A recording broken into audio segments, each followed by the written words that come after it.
Boa tarde a todos e a todos. Sejam todos bem-vindos a mais uma atividade formativa. Eu quero começar agradecendo o convite por estar aqui. Luiz, como é que a gente faz? Você pode pôr já o primeiro slide para eu já ir falando junto? Obrigada, Luiz. Bom, para aqueles que não me conhecem, eu sou a professora Célia Leme, sou professora da Unifesp, participo do GEMAT Brasil, e então quero começar hoje agradecendo a oportunidade de estar aqui conversando com vocês, e o título que eu dei para a nossa conversa de hoje foi Geometria e Desenho, Eternos Parceiros.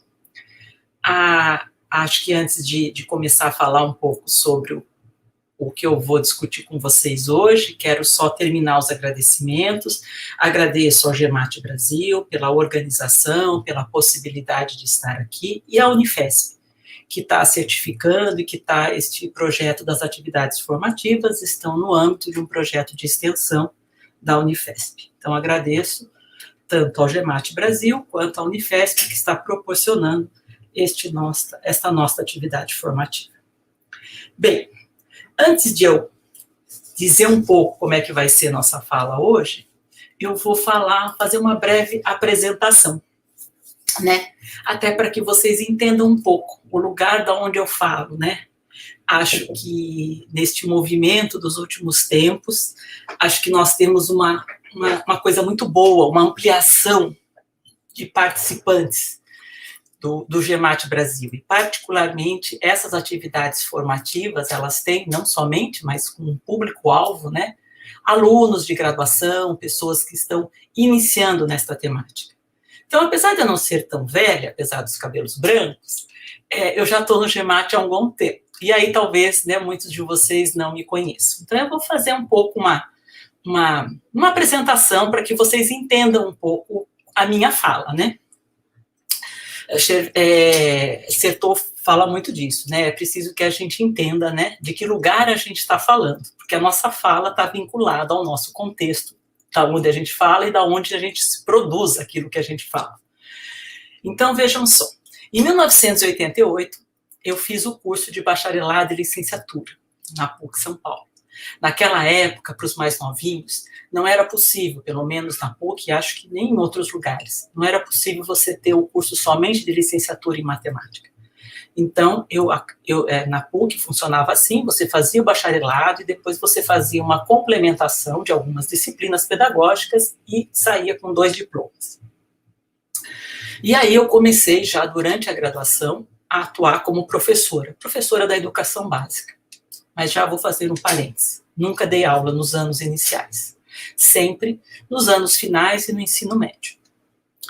E aí eu dei aula por muito tempo em escolas públicas, tive uma pouca experiência nas instituições, em escolas privadas de São Paulo, tive uma rápida experiência na educação municipal aqui de São Paulo por 1 ano. E aí, depois, em 1997, eu defendi o mestrado, cujo título da minha dissertação foi Teorema de Tales, uma sequência didática utilizando o cabris geométrico. Estávamos no final do século XX. As tecnologias estavam chegando no ensino-aprendizagem de matemática.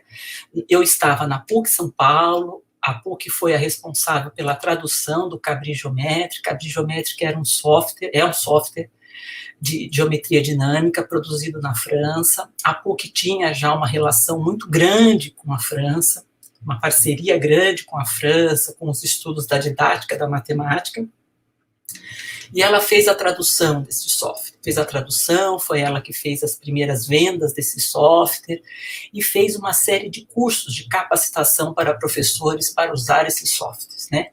E eu estava na PUC, eu era aluna e eu era professora da PUC, e eu me envolvi muito, né, na elaboração desses cursos, na produção de material e tudo mais. Terminado o mestrado, mas eram outros tempos, o meu mestrado demorou 4 anos. E não é porque eu era um pouco atrasada, era o tempo de um mestrado. Ainda parei 1 ano entre o mestrado e o doutorado, e aí iniciei o doutorado. E aí, no doutorado, eu continuei na PUC, mas eu fui num programa de formação de professores. E quando eu estudei o Teorema de Tales, eu já estava trabalhando com vistas à formação de professores. E aí, no doutorado, eu me aprofundei mais ainda. E aí, a minha tese, o título da minha tese de doutorado, contribuições do uso do ambiente Cabri geométrico para a formação inicial e continuada de professores de matemática. Neste momento, eu tive a oportunidade de fazer um trabalho junto a uma escola. Foi uma pesquisação, eu fiquei 1 ano numa escola, trabalhando junto aos professores, e eu tive, ao mesmo tempo, algumas alunas da licenciatura que me acompanharam. Então, eu pude fazer um paralelo aí, algumas reflexões e tudo mais, tanto na formação inicial, quanto na formação continuada. E continuava como Cabri, e claro que as atividades, as tarefas elaboradas foram todas no âmbito da geometria. Eu termino o meu doutorado, eu sou professora da PUC neste momento, e aí em 2005, eu fico um tempo, né, sem fazer muitas pesquisas, meio que em stand-by, e em 2005 eu entro no GEMAT. O GEMAT é um grupo de pesquisa cadastrado no CNPq que iniciou seu cadastro na PUC. O professor Wagner Valente, que sempre foi o coordenador geral deste grupo, ele era professor da PUC, e ele cadastrou esse grupo. E ele me convidou para participar, eu não conhecia absolutamente nada de história. Fiquei surpresa com o convite, mas aceitei, porque estava muito desestimulada. E aí entrei e comecei a participar. Logo no ano seguinte, o GEMAT teve a felicidade, né, de ter um projeto de cooperação internacional com Portugal, sobre o movimento da matemática moderna, e eu me inseri nesse projeto. E é preciso deixar claro que foi uma mudança muito grande. Eu quase que recomecei do zero, porque assim, né, todos os estudos que eu tinha feito, no mestrado, eu trabalhei muito com a didática francesa.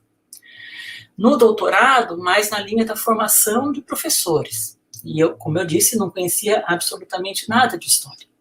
Então, esta migração para a história, né, me demandou uma série de retomada de estudos, de bases, uma outra visão da base teórica metodológica, uma outra maneira de fazer pesquisa, de escrever projetos, bom, enfim. E foi uma escola o GEMAT para mim. E acho que é importante dizer isso aqui, né, já que a gente está numa conversa, né? Foi uma decisão difícil abandonar todo o meu passado com a formação de professores. E neste momento não se discutia no GEMAT alguma aproximação com a formação de professores. O tema era produzir história. Mas, assim, uma das coisas que desde o início me encantou foi a possibilidade do trabalho colaborativo, com projetos, que era alguma coisa muito nova, tanto no meu mestrado quanto no meu doutorado, eu não tive essa experiência. Eu trabalhei de forma mais isolada, juntamente com os meus orientadores, né? E essa questão de trabalhar com projetos, de discussões, isso foi alguma coisa que me encantou muito. E aí, resolvi, então, achei que valia a pena, né? Dar uma virada no percurso e começar a estudar a história da educação matemática. Bom, mas para estudar a história da educação matemática, eu não podia perder os meus vínculos, as minhas heranças. Então, uma maneira de não perder o meu passado foi estudar a história da geometria, né? Do ensino de geometria, da geometria escolar. E aí, neste primeiro projeto que eu participo, que é do movimento da matemática moderna, eu tive a possibilidade de fazer um pós-doc, que foi muito bom, porque foi aí que eu pude fazer leituras de novas bases e tudo mais, e eu começo a estudar o ensino de geometria. Mas neste projeto, o meu foco foi com o ensino secundário. O ensino secundário, no movimento da matemática moderna, é o que hoje corresponde aos anos finais do ensino fundamental e ao ensino médio. Então, eu trabalhei com estudos, mas sempre nos anos finais, né? E, muito bem, isto foi um período, e aí, em 2010, eu já estava, eu não coloquei aí, mas finalzinho de 2009, eu vou para a Unifesp, né? E juntamente comigo, Wagner também já estava na Unifesp em 2009, né? Então o GEMAT já tinha saído da PUC, já tinha passado pela Uniban e já estava na Unifesp. E aí eu chego no finalzinho de 2009 na Unifesp, e aí o Wagner começa não é uma nova temática, mas enfim, começa a direcionar os projetos amplos, chamados projetos guarda-chuva, com foco nos anos iniciais. E aí, como já vinha de uma prática de participante do grupo, eu então falei, bom, então agora eu vou estudar geometria nos anos iniciais. Porém, os desafios vão se acrescentando, né? Porque de uma professora de matemática, com vínculo com as tecnologias, extremamente com a formação de professores e com os dias atuais, falando de novas tecnologias, eu largo tudo isso, vou para o passado. Vou para o passado, me afasto da licenciatura e começo a estudar história. E aí, mas ainda tinha, né, uma experiência, um vínculo muito forte com os anos finais e o secundário. Mas o desafio dos anos iniciais foi enorme. E aí eu convido já vocês, aqueles que não leram, para ler o prefácio do livro, que foi feito pelo Wagner, né? Ele claramente identifica, não foi nada simples, né? Era uma cultura, a cultura do ensino primário, ou do curso primário, é uma cultura muito diferente. E a gente vai poder perceber isso aqui hoje na nossa fala, né?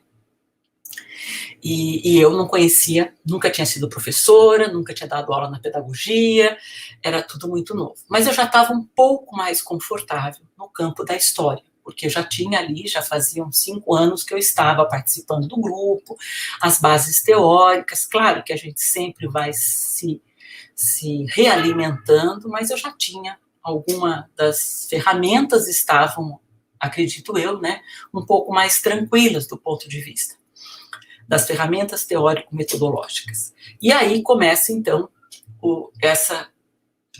esta pesquisa sobre a história do ensino de geometria nos anos iniciais. Só que neste momento também é um momento onde eu me afasto da licenciatura.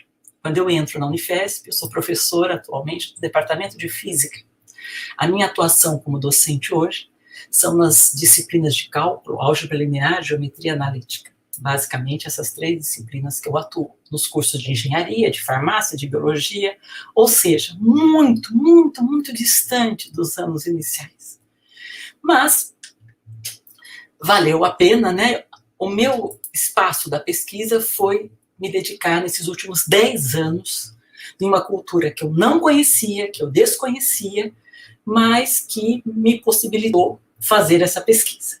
E eu tive, além disso, o privilégio de ter, eu nem sei quantos, mas foram alguns projetos. Eu tive 3 projetos da FAPESP, estou terminando o 3º projeto do CNPq, fora os outros projetos de pós-doc no âmbito dos projetos maiores do GEMAT. Então, é um trabalho em cima de pesquisas com financiamento, ao longo de 10 anos. E as orientações e tudo mais. E mais ou menos na metade, em 2014, eu e Wagner organizamos um livro que dava um pouco uma sinalização desses primeiros resultados. Um livro publicado pela Papyrus e que sinalizou um pouco, né, como é que estava ao longo deste final. E aí depois eu continuei estudando e agora, no ano passado, em 2020, eu achei que novamente era o momento, tentei escrever antes, mas não consegui, era o momento de fazer uma síntese. E aí, em 2020, eu acho que assim, eu já tinha muitas coisas escritas, eu já tinha esta ideia, eu me debrucei por conta até mesmo da pandemia, e saiu este livro que foi publicado no início deste ano. É um e-book, eu vou pedir para o Luiz disponibilizar, aqueles que ainda não têm, o e-book é gratuito, tá? Vocês podem baixar, o link o Luiz vai disponibilizar, e agora, recentemente, saiu a publicação impressa, tá? O livro também foi impresso pela Livraria da Física, aqueles que quiserem adquirir, que não gostem, etc e tal, podem entrar no site, só que aí tem que comprar, certo? Mas, de todo jeito, o livro tem, então, a versão impressa e a versão do e-book. A única coisa é que o e-book é colorido, e vocês vão ver que faz uma diferença, né? A versão impressa, ela está em preto e branco, mas as imagens estão muito bem tratadas, muito bem organizadas também, né? E agora, finalizado este livro, que tentou fazer uma síntese, e claro que está longe de acabar a história, porque a história nunca acaba, né? Tem projetos, tem 1000 coisas para continuar fazendo. O meu desafio para 2021 foi voltar a falar com a formação de professores. Por quê? Porque de 2009 até 2020, até hoje, né, eu me afastei de todos os aspectos. Me afastei do curso da licenciatura, eu não atuo mais como professora no curso da licenciatura. Neste meio termo também foi esta década, foi a década que eu participei muito de congressos de história da educação, e foi aonde começaram os congressos de história da educação matemática, e o dia tem 24 horas, né? Então, eu estava muito desatualizada a respeito do que é que a formação de professor vinha fazendo, claro que uma coisa ou outra você vai acompanhando. E aí, o meu objetivo para este ano, eu iniciei agora, em março deste ano, um pós-doc com o professor Alessandro Ribeiro, na Universidade Federal do ABC, que está em desenvolvimento. E o objetivo desse pós-doc é tentar fazer uma articulação com base na pesquisa, não só na pesquisa da produção da história, como na pesquisa, e tentar conversarmos juntos e ver como é que a gente pode inserir, articular, enfim, compatibilizar os estudos da formação de professor com os estudos da história da educação matemática. Certo? Bom, então este é um pouco uma rápida, não tão rápida apresentação, e agora, para hoje, como o livro tem 3 capítulos, né? Quando eu sugeri, eu coloquei a possibilidade da gente abrir em 2 dias. Então eu vou ter, eu não sei exatamente quando, é em junho, vai ter um outro dia, um outro sábado, uma outra atividade formativa, onde a gente vai poder conversar sobre o 2º e o 3º capítulo. O 1º capítulo é sobre desenho, e ele é muito mais longo. E como ele é muito mais longo, eu achei que valeria a pena, né? A gente deixar um sábado, uma tarde, para a gente conversar um pouco sobre o 1º capítulo, que é sobre as relações do desenho com a geometria, e aí a gente poder conversar, a gente poder, enfim, discutir um pouco com mais calma, e marcar um segundo momento, um pouco mais distante, para o 2º e o 3º capítulo. Como eles são mais curtos, eu achei que não precisava dividir em 3 momentos, né? O 2º e o 3º, o 2º é sobre os trabalhos manuais, o 3º é sobre as medidas, mas como eles são um pouco mais curtos, eu acredito que a gente não tem um número tão significativo de pesquisas para poder sintetizar, então eu dividi dessa forma. Eu quero ainda pedir para vocês, eu não fiz uma preparação formal, eu vou andar pelo livro. Para aqueles que não leram ou que só folhearam, né? Mas vou pedir desde já que vocês comecem a fazer perguntas, porque eu combinei com o Luiz da gente não deixar as perguntas só para o final. Acaba ficando cansativo, né? Eu tenho participado de várias lives, acaba ficando cansativo. Então, a minha ideia, já estou atrasada, né, Luiz? Porque já são 3h20, mas eu vou tentar falar 15, 20 minutos e fazer uma pausa. Então, conforme eu for falando, vocês enviem perguntas e tudo mais, aí a gente faz uma pausa, eu consigo saber o que vocês estão curiosos, a gente conversa um pouco e depois a gente continua, certo? Vamos tentar para ver se fica um pouco mais interativo, certo? Bom, então o livro é este, né? O título do livro é História do Ensino de Geometria nos anos iniciais e seus parceiros, desenho, trabalhos manuais e medidas, né? E agora, como é que eu faço para andar de página? Aqui, né? Bom, como eu falei para vocês, né? O 1º capítulo é de desenho, o 2º é trabalhos manuais, o 3º é medidas. Bom, a gente vai andar, já convidei vocês a ler o prefácio, etc., né? E aqui começa o 1º capítulo. E aí a gente começa lá no século XIX, com um dos primeiros livros, que deve ser um dos primeiros livros destinados ao ensino de geometria para os anos iniciais, né? A gente tem aqui, né, logo depois da independência do Brasil, a primeira legislação que vai falar sobre a instrução pública no Brasil, que é de 1827. E 2 anos depois, em 1829, né, um dos deputados faz uma tradução / adaptação de um livro da França. Bom, primeiro que já tem uma discussão aí se essa primeira legislação que vai falar sobre a educação básica, que no momento chamava ensino de primeiras letras, eles discutem muito, os deputados, para saber se deve ou não deve colocar no ensino elementar, né, no ensino básico, nas escolas de primeiras letras, o ensino de geometria, porque parece que já não é alguma coisa tão natural. Ninguém discutiu se deveria ter aritmética. Claro, as operações, adição, subtração, multiplicação, divisão, era consenso que deveria ter, né? Mas geometria já provocou um certo desconforto. Teve lá um debate, que quem leu vai poder compreender um pouco melhor, e acabou vencendo que deveria entrar na legislação. Como entrou na legislação, Noções Gerais de Geometria Prática, logo depois, 2 anos depois, aparece este livro, né? Esta é a capa do livro francês, esta é a capa do livro traduzido, né, por Albuquerque. Princípios do desenho linear compreendendo os de geometria prática. Então, veja, o primeiro livro que vai dar alguma noção de como é que deveria ser esse ensino da escola de primeiras letras sobre geometria, acredito que deva ter sido este.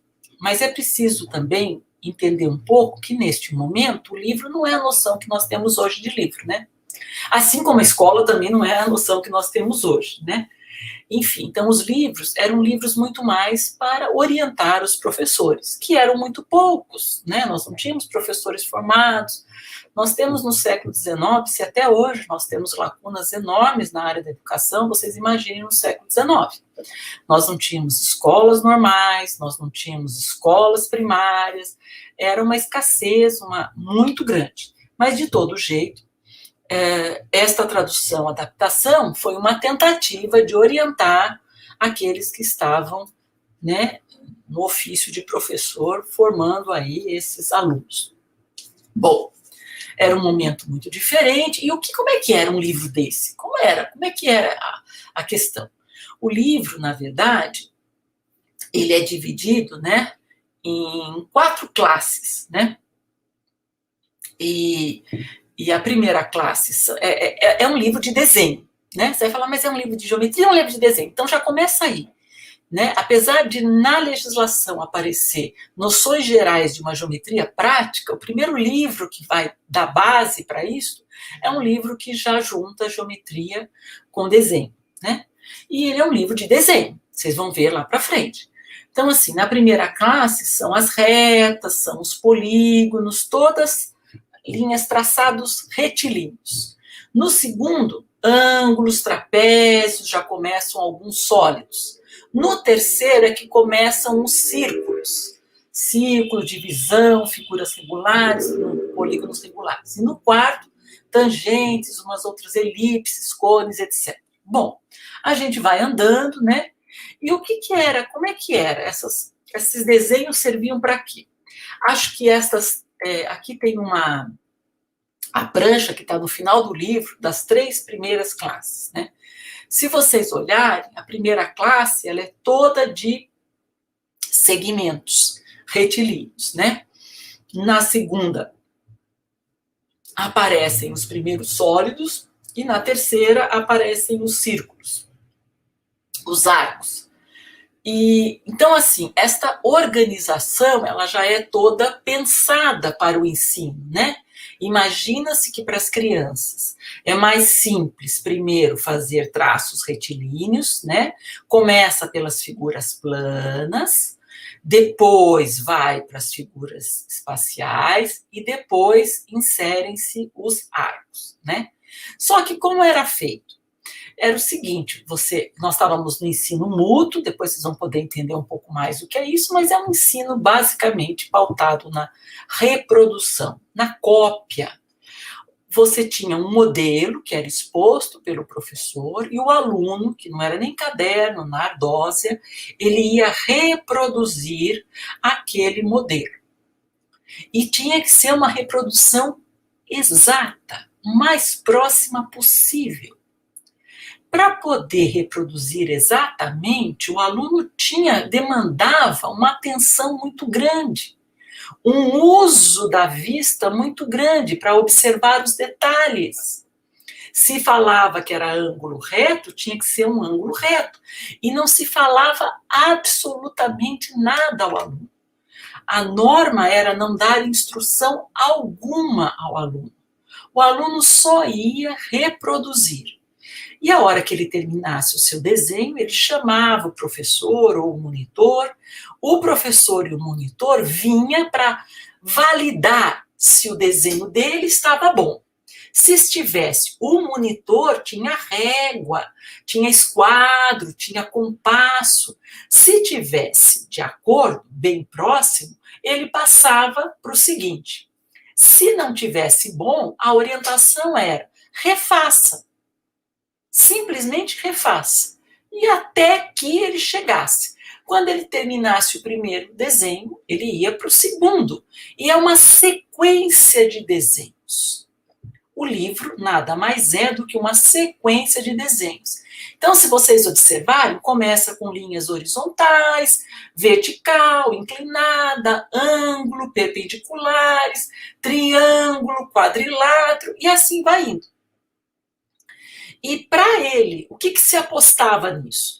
Renaud Danfer, que é um pesquisador francês, ele fez um estudo bastante profundo sobre esta obra, que esta obra que foi desenvolvida na França, ela não veio só para o Brasil. Ela foi uma obra muito difundida para outros países, né? E mesmo na França, ela é uma obra que inaugura não a chegada da geometria, a chegada do desenho no ensino primário. E aí ele diz que esta obra ela está nos princípios do método intuitivo, método de Pestalozzi, porque ela é baseada exatamente na reprodução, mas na reprodução a partir dos sentidos. Tem duas questões muito importantes. É preciso um olho muito agudo para observar e uma mão muito firme para poder executar os traçados. Porque o aluno só passa para o próximo desenho na hora que ele executa a cópia da maneira mais perfeita possível. Então, estes são os princípios que norteiam um manual que certamente circulou por aqui, certo? Bom, a gente vai andando, tem muita coisa para contar, e a minha tentativa aqui também é convidá-los a ler o livro, a se interessar. Eu quero ainda fazer um breve parêntese e dizer que o livro ele não foi feito para os pesquisadores, né? Não foi esta a minha intenção primeira. Não estou dizendo que os pesquisadores não possam, não devam, e eu espero que o livro sirva de colaboração. Mas a linguagem que eu tentei usar, eu tentei tirar aquele arcabouço do texto acadêmico, científico, e escrever contando uma história, contando uma viagem, 3 viagens, e com a ideia de que esse livro pudesse se aproximar de professores dos anos iniciais, de professores de matemática e mesmo de um leitor qualquer, que seja curioso por saber como é que foi o passado. Porque, claro, que na hora que a gente conta sobre a geometria, sobre o desenho, a gente conta um pouco sobre o sistema educacional daquele momento. Nós estávamos no ensino mútuo, que vem a ser ensino mútuo, como é que era o livro naquela época, como é que era a escola naquela época, como é que eram os alunos naquela época, como é que era a organização naquele momento. Então, é um pouco de tentar, né, aproximar este conhecimento científico desta área, que é muito recente, chegar, em alguma medida, mais próxima dos professores, ou de um leitor, ou dos educadores, de modo geral. E para não perder o caráter científico, né, a obra tem muitos links. Links com os artigos, com as teses, com as dissertações, e aí sim, aqueles que querem realizar pesquisas, que querem melhor compreender como é que eu estou contando essa história, com qual foi a metodologia da minha pesquisa que me permitiu, neste momento, tecer afirmações ou fazer assertivas, como eu venho fazendo neste momento, baseado em quê? Eu fui contando uma história? Eu entrei lá no repositório, comecei a olhar e acabou? Não, isso também. Mas tem, sim, um trabalho, que não é um trabalho simples, mas é um trabalho de análise, de confrontação, de muita leitura, de contato muito próximo com os historiadores da educação, para compreender um movimento maior, porque a matemática, ou a geometria, ou o desenho, ele não está deslocado, em particular nos anos iniciais. A cultura dos anos iniciais, ou a cultura da escola primária, ela é muito diferente. Ela é muito diferente da escola dos anos finais, né? Em tudo. Ela é toda amalgamada, né? A formação, a história da formação dos professores primários, do meu ponto de vista, é muito distinta da história da formação dos professores secundários. Até hoje nós chamamos professores primários ou professores dos anos iniciais, e depois a gente usa professores de matemática. Então, existe sim uma diferenciação, né? Bom, a gente vai caminhando, então este é um primeiro momento que eu chamo do desenho à mão livre. O desenho à mão livre é que vai propiciar os primeiros exercícios, as primeiras tarefas. Depois, se tiver tempo, vocês vão ver. Eu falava atividade. E agora eu já estou mudando meu repertório, já estou falando as primeiras tarefas. Isso tem a ver com a aproximação dos estudos atuais no âmbito da formação de professores. Mas, enfim. Então, assim, essas eram as primeiras tarefas para os alunos pensarem, começarem a compreender as figuras geométricas, certo?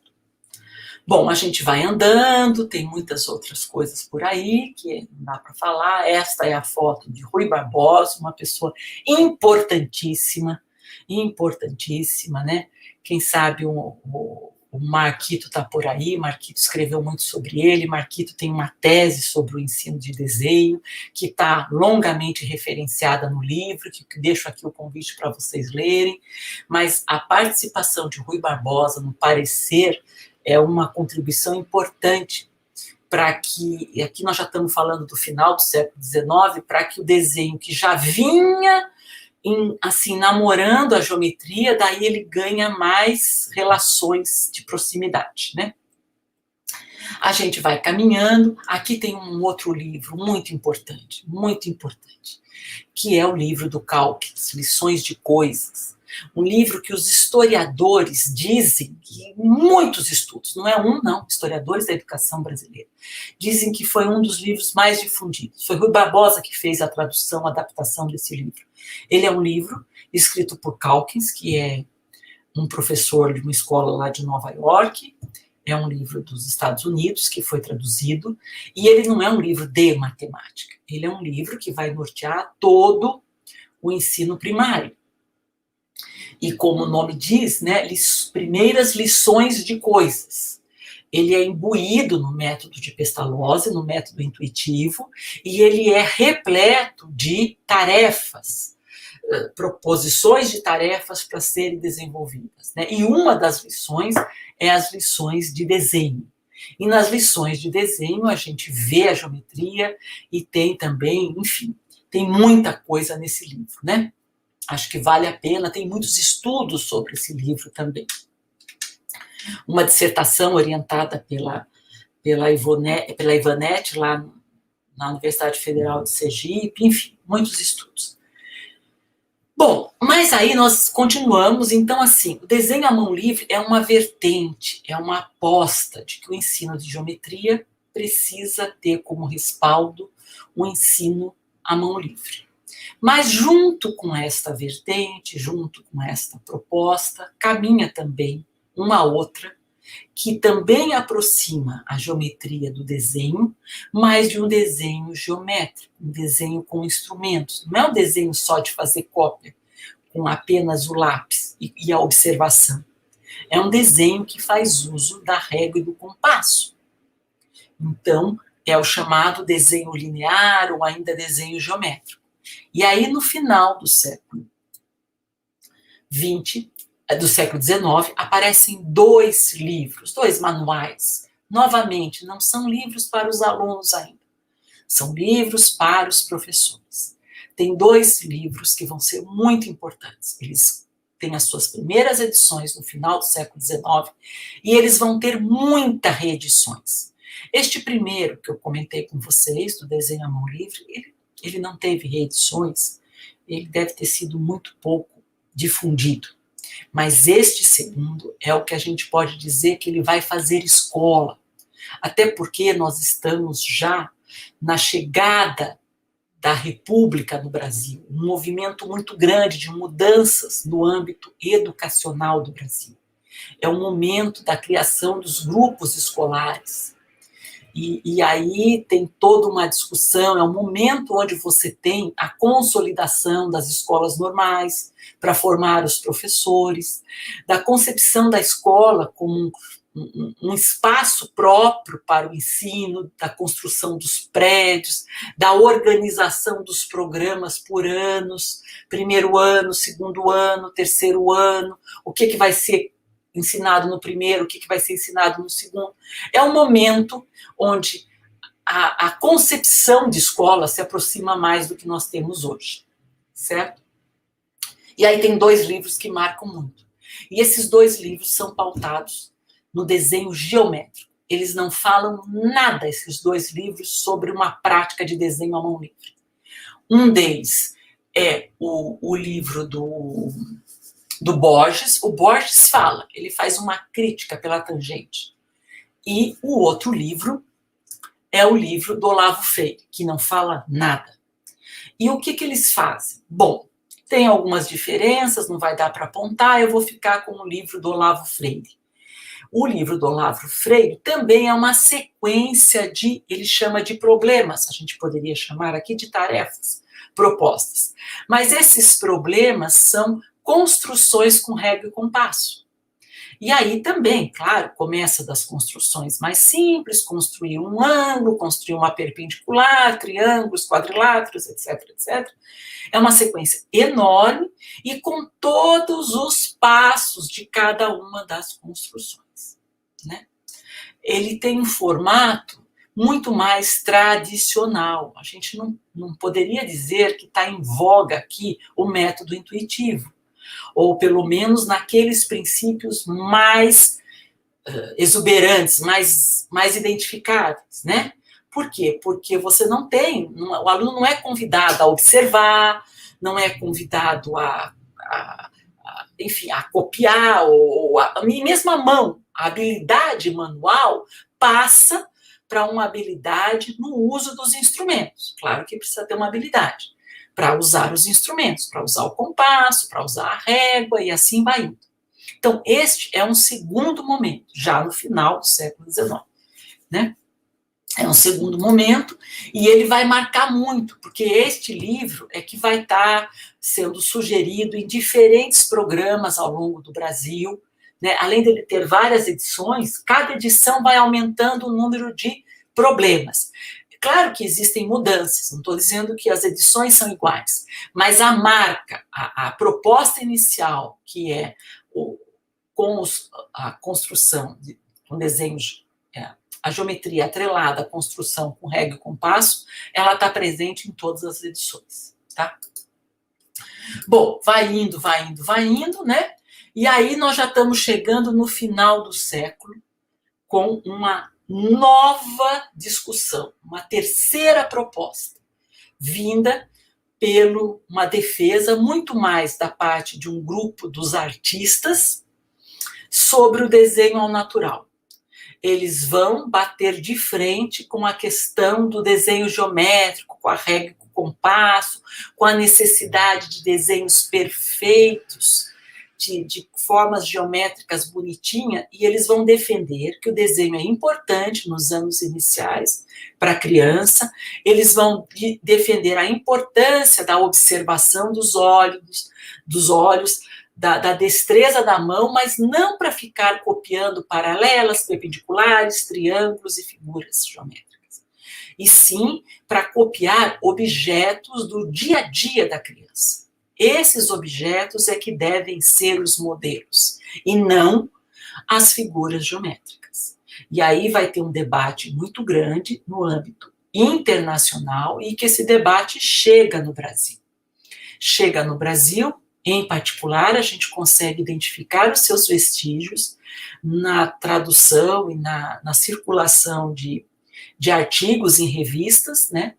Você tem o primeiro Congresso Internacional de Desenho em Paris em 1900, logo em seguida você já tem aqui, ó, em 1906, em 1900 e pouquinho você já tem, logo em 1901 você já tem o relato das discussões que estavam sendo feitas em Paris. E isso tudo vai dando um certo caldo. Então, agora eu vou fazer uma primeira pausa. Eu já andei um pouco mais, né, Luiz? Já estamos aqui com 15, quase 15 para as 4.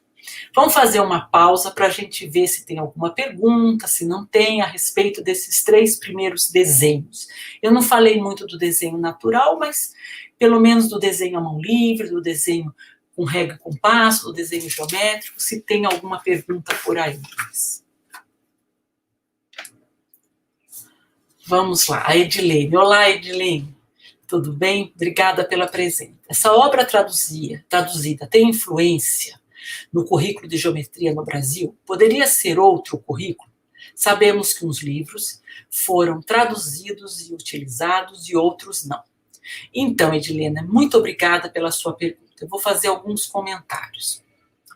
Primeiro, acho que assim, né, a questão da influência é uma coisa complicada. Eu acho que ele é apropriado no Brasil, com certeza. E a gente entende não por uma influência, mas pensando um pouco nas ideias de apropriação de Chartier, a gente vem pensando um pouco pautado na história cultural, de que este livro, ele circula e ele é apropriado no Brasil, né? Certamente, o Albuquerque, que faz a sua tradução, ele faz uma apropriação desta obra. Entendendo o conceito de apropriação como, claro que ele busca manter-se fiel, mas não é possível nunca ser fiel. Ao fazer essa tradução, essa adaptação, claramente, como todos nós, como você, quando você lê um texto, você já está se apropriando deste texto e já está, junto com a sua leitura, fazendo a sua interpretação, né? Então, acho que ele pode ser isto, sim. Agora, é muito difícil, porque, como eu te falei, a gente precisa conhecer um pouco a história do século XIX. Nós não temos as escolas organizadas. A organização do sistema escolar, ela vai se dar depois da República. As escolas são muito poucas. O século XIX, Edilene, acho que você deve, acho que, né, talvez saiba também, né, só quero, acho que, reforçar aqui para os outros, as escolas normais, elas abrem e elas fecham. É um momento onde nós temos é um momento muito inicial no Brasil.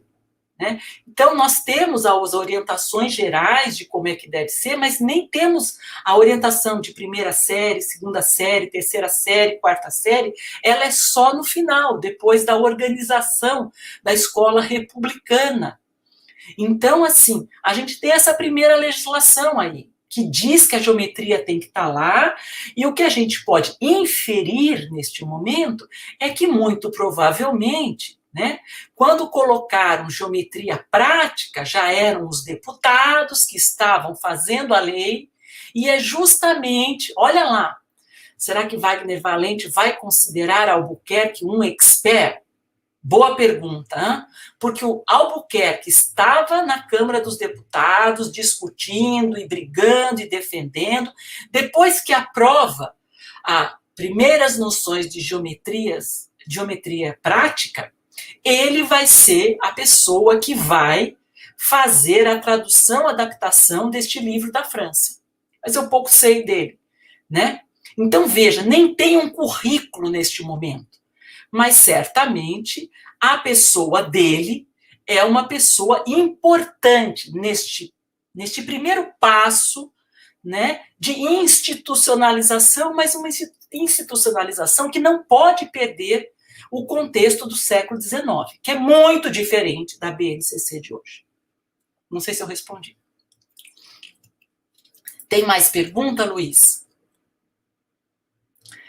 Euciane Santos. Obrigada, Euciane. Havia utilização de algum recurso para as medidas ou só observação? Pelos alunos, Euciane, somente a observação. Eu acredito que partia-se do princípio que o aluno deveria desenvolver uma estimativa. Ele tinha que perceber, porque ele tinha que copiar. O quadrado não é só com 4 lados iguais, com os ângulos retos, mas naquela mesma medida. Então, era um treino da visão, um treino de estimativa. Os instrumentos estavam na mão dos professores, que diziam, vai para o próximo ou refaça este. E se os professores identificavam a hora de medir, quem media? O professor vinha verificar o desenho do aluno e fazia uso das réguas, etc. E ele avaliava. Se estivesse diferente, mandava refazer, mas o aluno, não. Vamos ver se tem mais pergunta, Luiz. Luiz Sérgio Andrade. Em que momento... Luiz Sérgio Andrade, obrigada pela pergunta. Não sei quem, acho que vou entender quem é. Estou meio em dúvida. Em que momento o desenho deixa de ser vinculado à matemática e passa a ser atributo da arte? Boa pergunta. Eu acho que eu já sei sim quem é. É a... Não é o nome dela, meu Deus? Eu já lembro. Bom, acho que assim, neste momento, o desenho está muito junto com a geometria. Aí, quando chega nesta abordagem do desenho ao natural, o que vai acontecer é uma coisa muito interessante, porque o desenho, com esta briga, desenha figura geométrica ou desenha objetos da natureza? Os objetos da natureza não são regulares, não tem por que ficar medindo. E tem que desenvolver a escrita, o desenho ajuda a escrita, tem que ser alguma coisa de incentivo. Se ele começar a reproduzir o mesmo desenho, isso desmotiva. Então, assim, tem duas vertentes muito claras. E o desenho ao natural vai prevalecer, ele entra, ele ganha o seu espaço. Só que, de modo geral, e aí eu faço um parêntese, porque tudo que eu estou falando aqui, gente, tem que tomar cuidado. Nós estamos no início da República, não tinha uma base nacional curricular para o Brasil todo. Cada estado tinha autonomia de fazer o seu próprio programa. Então, nós temos uma diversidade muito grande de programas. Eles se alternam em anos diferentes e tudo mais. Então, o que eu estou falando é algumas coisas gerais, mas tem que levar em consideração que eu não olhei todos os estados e pode ser que isto tenha mudanças, né? Mas, de modo geral, tiveram várias apropriações. Teve muitos estados que fizeram o quê? Deixou uma matéria de desenho, São Paulo, por exemplo. São Paulo era um estado importante, um estado da vanguarda. O que São Paulo fez? São Paulo pegou desenho ao natural e pôs em uma matéria escolar chamada desenho. E o desenho com régua e compasso foi embora da escola? Foi embora, não. Ele migrou para a disciplina de geometria. E continuaram os dois desenhos em matérias diferentes. Isto no estado de São Paulo. Eu já encontrei, eu acho que foi em Santa Catarina, existem vários estados que na mesma matéria, às vezes na matéria chamada desenho, tem matéria chamada desenho linear, né? Em Sergipe tem uns nomes diferentes, às vezes em uma mesma matéria, tá junto. Pede para desenhar as figuras geométricas com régua e compasso, pede para fazer desenho natural. O que eu posso dizer é que, de modo geral, os dois ficaram. Às vezes juntos, às vezes separados, mas assim, eu não posso dizer que o desenho natural perdeu. Não, ele ganhou espaço. Então, eu acho que ele entra, não é com essa versão ainda artística, mas ele entra já com um pé na defesa pela questão de olhar a realidade do aluno, de falar de coisas belas, de coisas agradáveis, de que o desenho não é só o desenho simétrico, o geométrico que é bonito, existem outras belezas. Existem outras belezas. Então, você vai ver, por exemplo, nas exposições dos desenhos, tem desenhos de tudo, né? E eles são bonitos, independente de serem de figuras geométricas e terem sido feitos com régua e compasso. Então, está em jogo aí muito essa questão da arte. E eu acho que esta questão deste primeiro congresso, seminário, não sei, internacional, que foi em 1900 em Paris, de desenho, ele tem, não é que começa ali, né? Nada começa em um evento, mas ele tem um papel importante, né? E aí vai indo, e aí depois, quando chega já depois do movimento da matemática moderna, vira realmente educação artística, e aí ele está mais inserido nas artes, mas não sei dizer se eu respondi muito bem. Leandro de Oliveira, professora Célia, houve algum movimento de composição entre a geometria e o desenho em uma mesma disciplina? Houve, como eu te falei. Né? Tem estados, porque assim, e olha que eu não estudei todos os estados, Leandro. Né? Quer dizer, não é que eu não estudei mesmo, né? Mas se você ler o meu livro, em particular, dissertações, tem a tese do Marquito, né? Marcos Guimarães, 2017, que eu recomendo para todos que querem se aprofundar sobre esse tema, mas para além da tese do Marquito, a gente tem muitos estudos de dissertações de diferentes estados. A gente tem da Bahia, a gente tem de Sergipe, a gente tem de Santa Catarina, a gente tem de Minas Gerais, de São Paulo. Então, assim, a gente tem vários estudos que nos permitem visitar um pouco. E eu também fiz alguns artigos que eu olho um pouco para o Rio de Janeiro, eu olho um pouco para o Espírito Santo, entendeu? Mas não olhei para todos. Mas existem alguns locais onde eles estão juntos, como eu falei, e outros locais onde eles estão separados. Vamos para frente, Luiz, ou tem mais pergunta? Tem mais pergunta. Vamos lá, Kessia, Célia, parabéns pelo seu trabalho. Qual recomendação você daria a um professor que queira adotar seu livro? Há necessidade de estudar textos anteriormente ou ter materiais didáticos? Se sim, quais? Obrigada, Kessia, pela presença, pela pergunta. Bom, o livro, né, a gente escreve e aí ele ganha vida. Eu acho que é assim, acho que é convidar a leitura, Kessia, basicamente isso. Eu gostaria que o meu livro fosse um livro de cabeceira, eu tentei não esgotá-lo. Ele não precisa ser lido em uma linearidade. Ler primeiro o capítulo 1, depois o capítulo 2, depois o capítulo 3. Não. São 3 viagens distintas. No capítulo 2, eu volto de novo para o século XIX, começo a contar a história dos trabalhos manuais. E no capítulo 3, eu faço de novo a mesma ideia. Então, a proposta do livro foi contar histórias aos professores. E a gente sabe que a gente, às vezes, não gosta muito da linguagem acadêmica, imagine os professores. Então, este foi o público. Mas eu sugiro que aqueles que tenham interesse, nada que eu conto, eu deixo de dizer da onde é que eu me baseei, Kessia. Porque não foram histórias, não é ficção, não é da minha cabeça. Eu conto essa história a partir da leitura de trabalhos científicos, ou meus, ou de todo o grupo. Então, nas notas de rodapé, tem inúmeros links para artigos, para teses e dissertações. E aí eu acho que é isso, né? Eu acho que assim, um aluno da graduação, se ele lê e tiver um panorama, tá ótimo. Aí vai depender. Se ele é um aluno que está fazendo uma pesquisa de mestrado, uma pesquisa de doutorado, do meu ponto de vista, do que vem a ser uma pesquisa acadêmica, ele precisa ir aos artigos científicos, ele não pode ficar com o meu livro.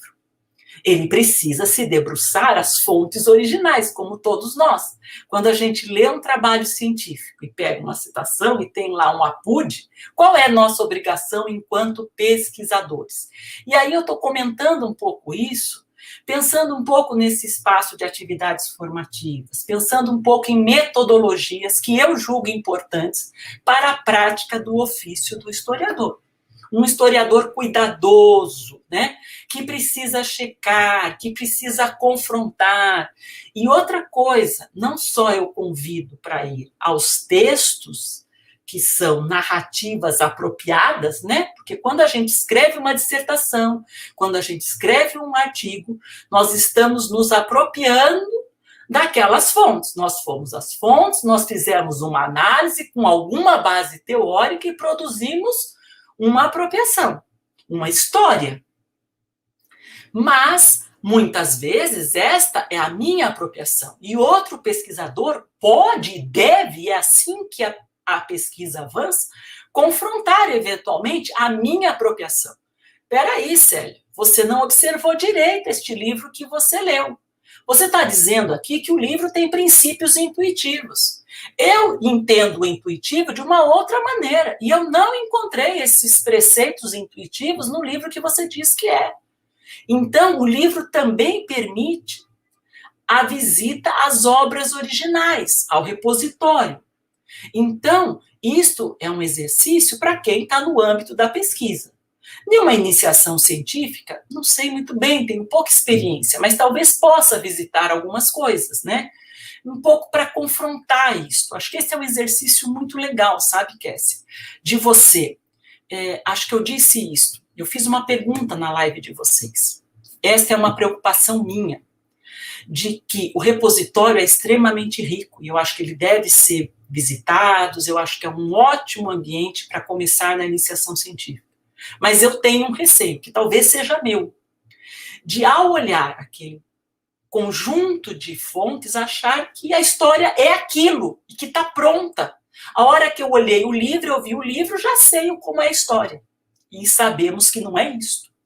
A produção, a operação historiográfica é muito mais complexa. Então, talvez convidar a olhar o repositório é muito legal, mas junto com ele, trazer uma produção historiográfica.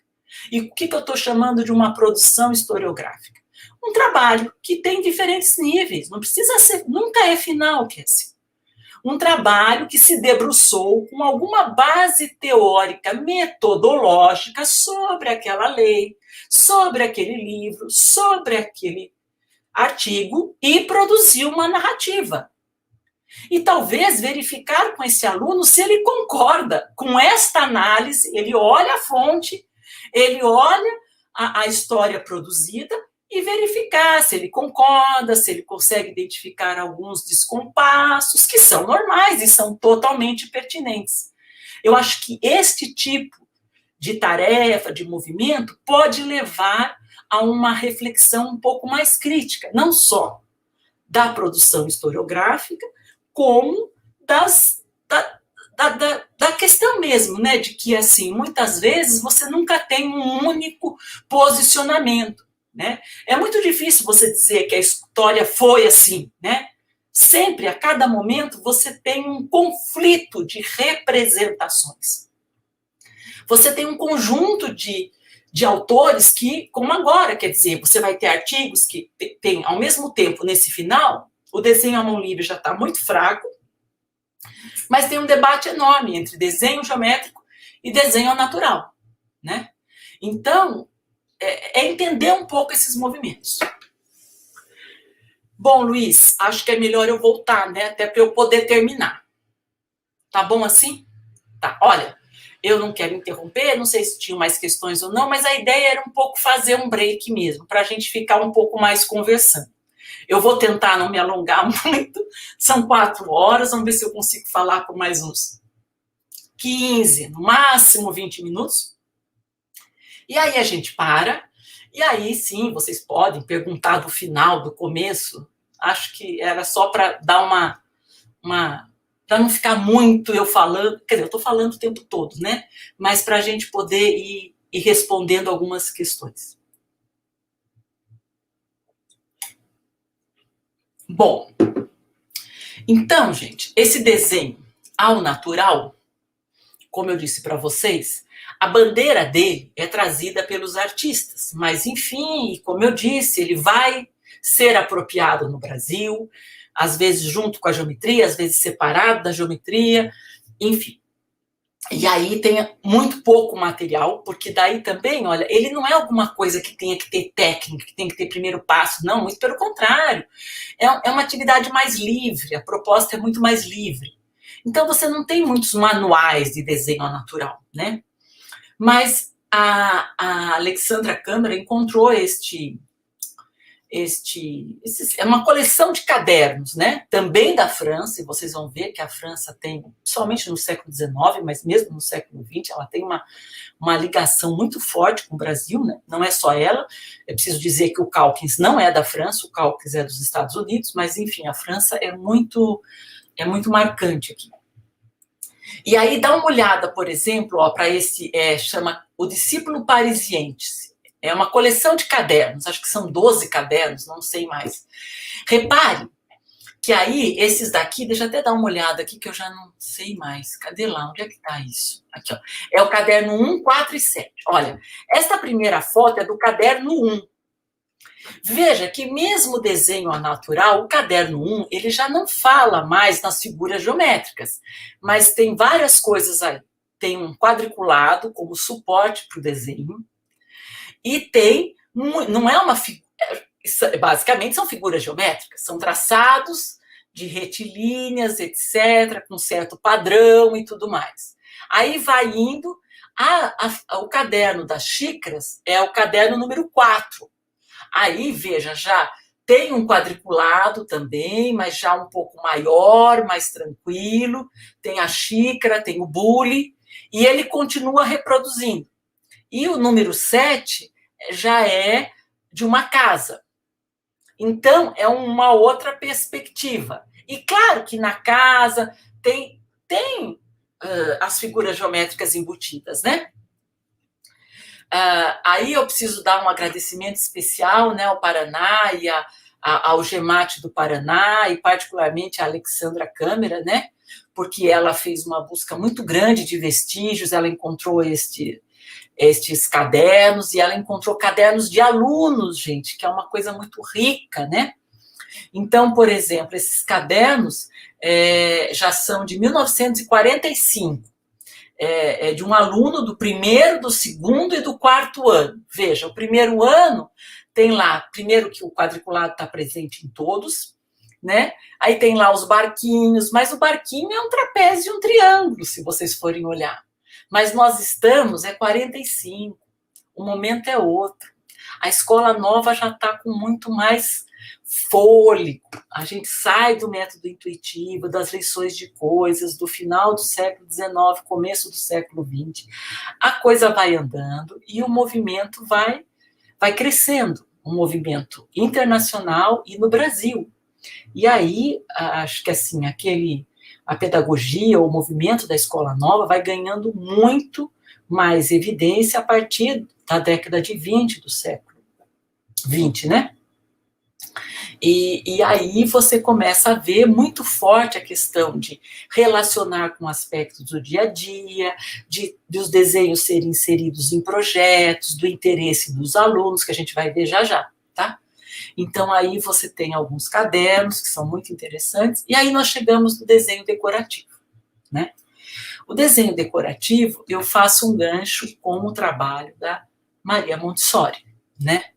O trabalho da Maria Montessori é um trabalho que ela é uma italiana, ela é médica, mas ela vai ter um grande trabalho, vai deixar um grande legado na educação, que também se espalha pelo mundo todo, né? Até hoje nós temos escolas montessorianas em diferentes lugares, com diferentes apropriações, claramente, né? O que ela fez, cada um que vai pegando as suas ideias vai produzindo uma apropriação. E aí, um dos livros que ela escreve é Psicogeometria. Este livro ele é traduzido para o espanhol em 1934, ele circula no Brasil, as ideias dela já estavam circulando aqui bem antes, né? E no livro dela, ela propõe figuras decorativas. Ela faz uma defesa, mesmo antes da escola primária propriamente, até mesmo nos jardins de infância, da importância de fazer reproduções novamente, e não é de coisas... veja, ela faz um meio termo. Ela defende as figuras geométricas, mas ela embute junto a artes. Entendeu? Então, assim, ela põe a figura geométrica, mas a figura geométrica vista do ponto de vista artístico. Então, ela põe as cores, pintar de diferentes cores, de fazer frisos, e pensar na beleza, pensar na estética, né? Então, ela tem várias propostas de tarefas, né? Mas ela está no bojo da escola nova, né? E a questão do interesse, gente, porque é preciso que o aluno tenha interesse. Então, ela diz que os alunos adoram desenhar. Desenhar é alguma coisa agradável, e tem que ser agradável. E guardem isso, guardem isso. Desenhar é agradável e tem que ser agradável, né? Ela fala aqui, ó, vou ler um pedaço dela. Essa iniciação não se destina a ensinar desenho, nem é um dos exercícios de desenho livre tão apreciados e difundidos pela pedagogia moderna. Ao contrário, esses desenhos destinam-se a segurar a mão para coordenar os movimentos mecânicos essenciais para a escrita. A mão se sente delicadamente aprisionada. Os exercícios são agradáveis e superam uma dificuldade prática de maneira atraente. Ainda quando a finalidade seja uma mão ágil para os primeiros exercícios caligráficos, é um desenho que traça e um desenho que servirá para desenvolver uma arte decorativa, muito artística. Então, é muito legal o que ela propõe, né? É interessantíssimo. Convido vocês a ler o livro e depois tem um link para você ir exatamente no livro da Maria Montessori, no original, para pegar lá as propostas que ela formou. Bom, a gente vai caminhando, eu gostaria de falar muito mais coisas, mas não há tempo. Este livro é muito importante porque, até onde eu estudei, ele é um dos primeiros autores, Heitor Lira da Silva. Ele passou na prova do Expert, eu e Circe Mério da Silva, nós estamos finalizando, espero eu, um verbete sobre o Heitor Lira da Silva no livro que está sendo organizado pelo Wagner no âmbito de um projeto do GEMAT. E ele é um engenheiro, pessoal, ele é um engenheiro que escreve um manual de geometria para os professores dos anos iniciais. Genial, não é?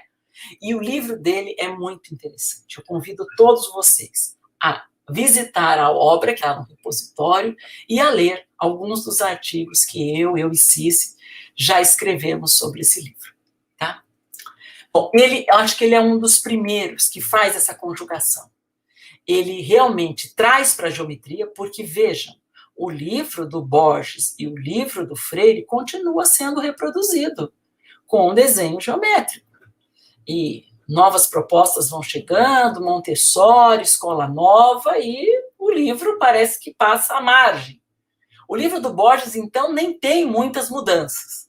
O do Olavo Freire tem, realmente, até por conta da mão da editora, como já mostrou o Márcio, né, há muito tempo atrás, assim, ele vai mudando, né, vai pondo uma série de exercícios, aumentando, etc. e tal.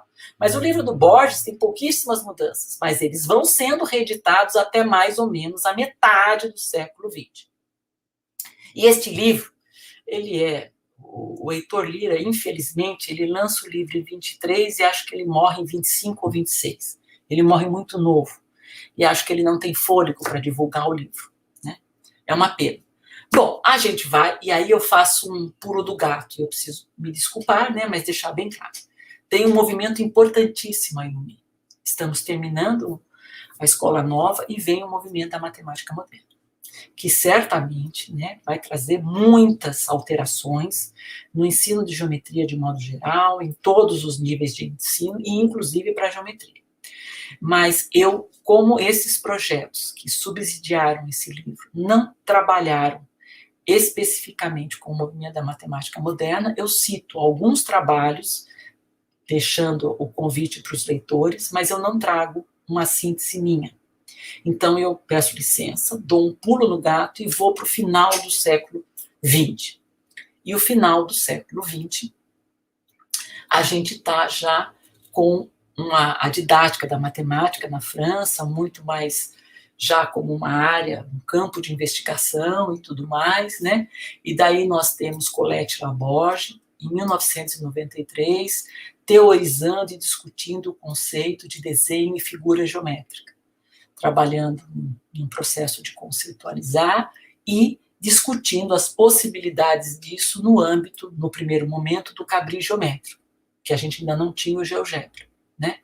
E é justamente neste momento que eu estou começando desenvolvendo meu mestrado, meu doutorado e tudo mais, e aí a discussão que aparece de novo, a questão do desenho, a questão da geometria, mas agora em um ambiente dinâmico, né? Onde outras teorias, outras questões emergem, né? E aí agora, e claro, naquele momento que eu trabalho, é um momento do cabris geométrico, um software extremamente caro, restritivo, e logo depois o GeoGebra é a grande conquista, né? Porque ele é um software livre, agora disponível nos celulares, né? E que tem a possibilidade de trazer contribuições e mais um espaço para pensar as relações entre a geometria e o desenho, né? Bom, e aí eu falo desenho no ambiente dinâmico, né? E aí no livro eu parei aí, né? Eu trouxe só como exemplo um artigo que saiu na Folha de São Paulo em 2011, mas nós já estamos com 10 anos de atraso, né? Falando desenhar para aprender, uma defesa muito grande do desenho, né? E aí, para eu encerrar esta minha fala, eu vou trazer aqui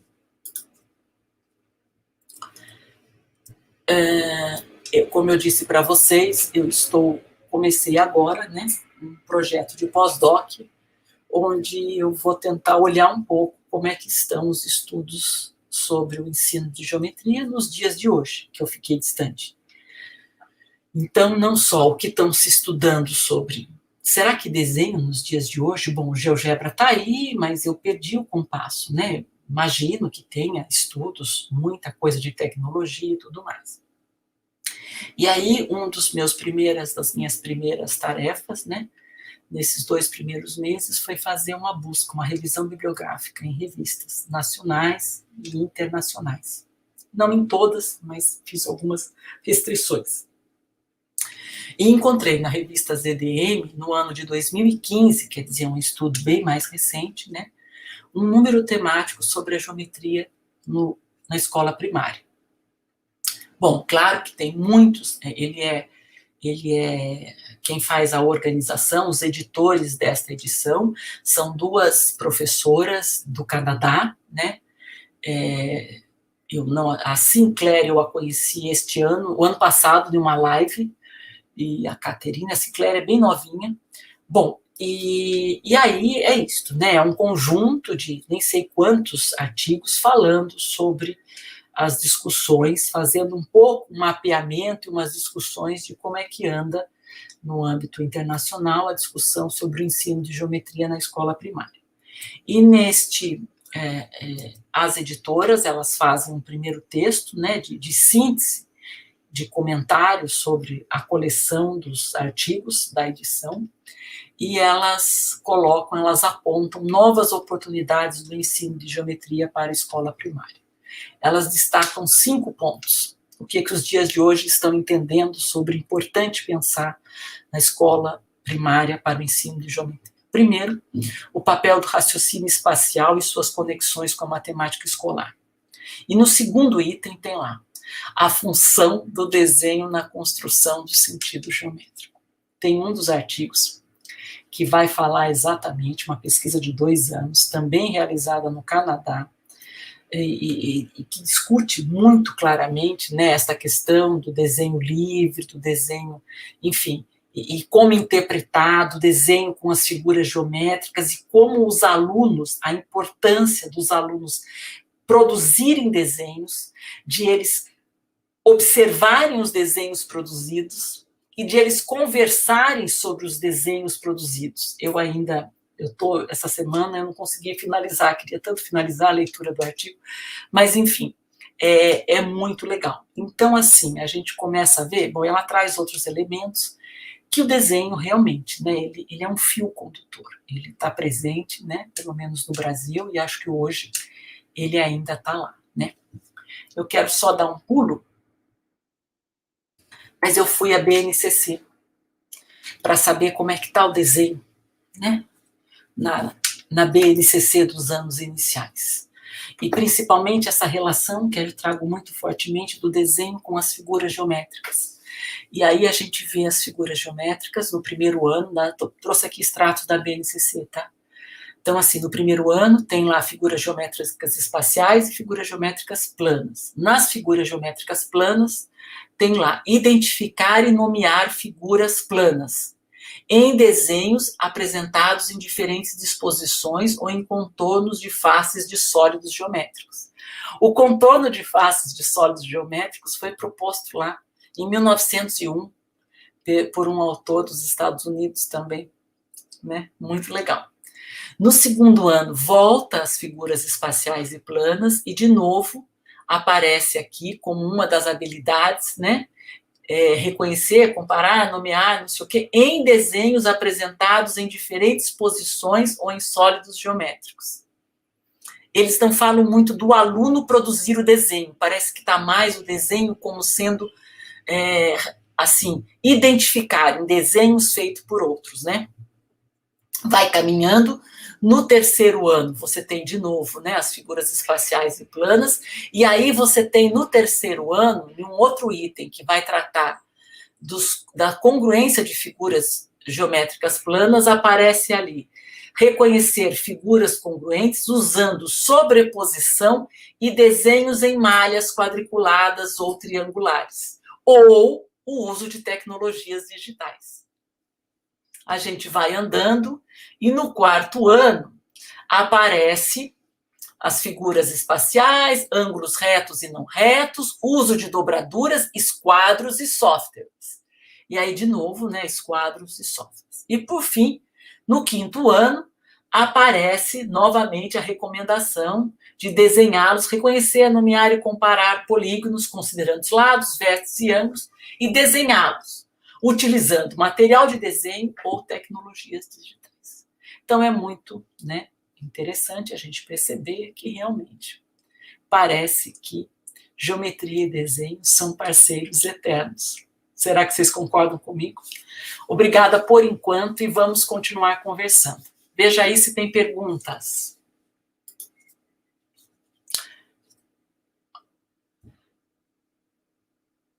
Célia, o que faltou contar aos professores na narrativa que você elaborou no...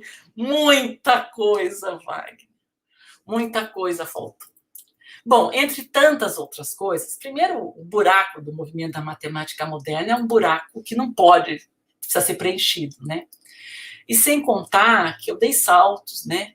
Agora, por exemplo, eu gostaria muito de estar contando um pouco essas coisas que eu estou vendo hoje, né? Seria legal também, né? Poder chegar, assim, eu faço aproximações com os dias de hoje, mas eu faço aproximações de... Não que hoje eu esteja sabendo tudo, mas eu fui ler as pesquisas de hoje, né?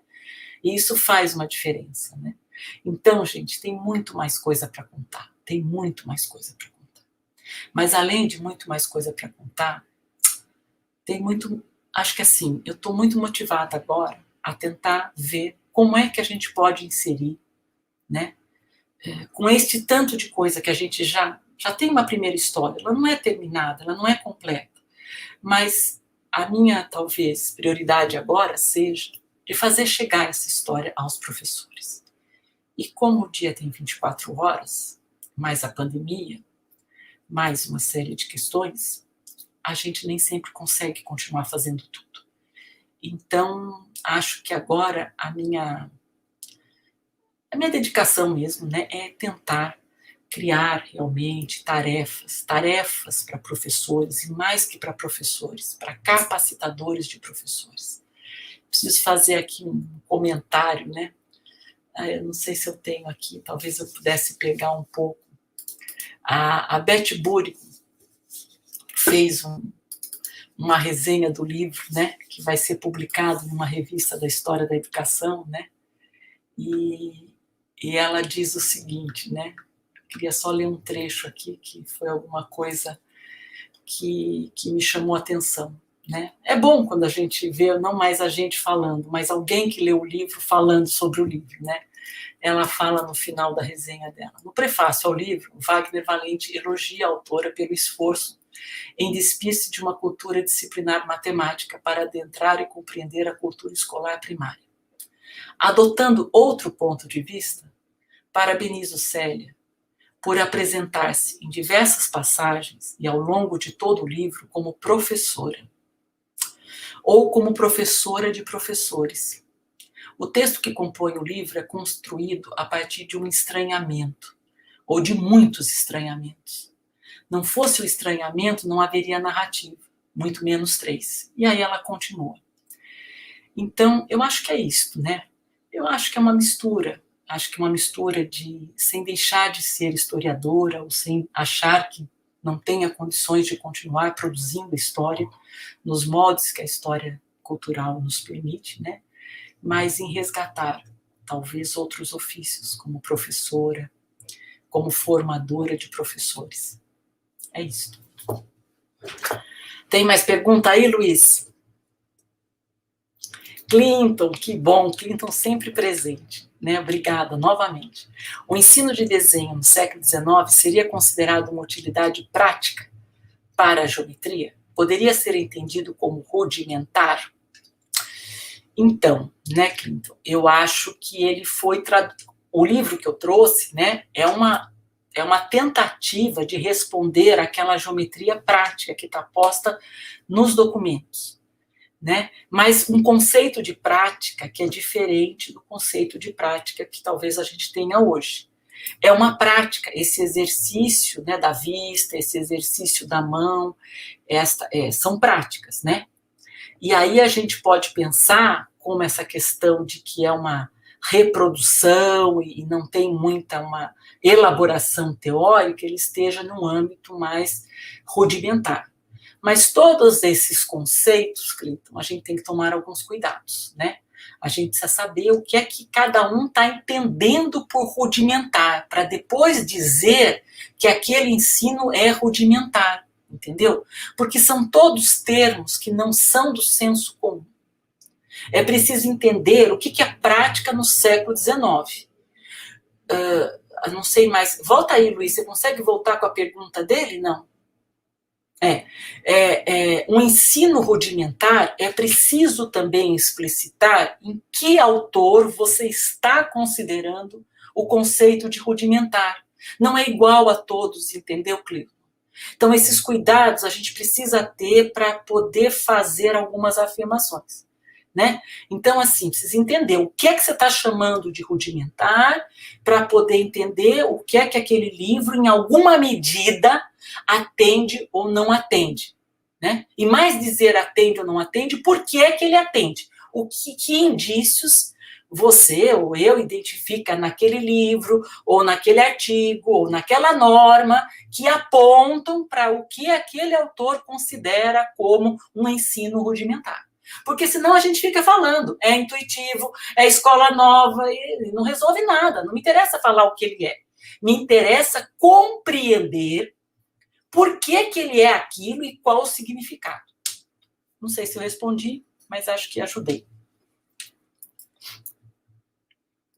Marco Denilson, Marquito, que saudades, como anda o Maranhão, parabéns ao Maranhão, bem Maranhão, que coisa boa, não, Marquito, espero que você esteja aí, né, senão estou fazendo maior festa e não sei se você está aí ainda, mas acho que está. Bom, vamos lá. Referindo-se ao livro do Francoeur, você disse que ele era um livro de desenho.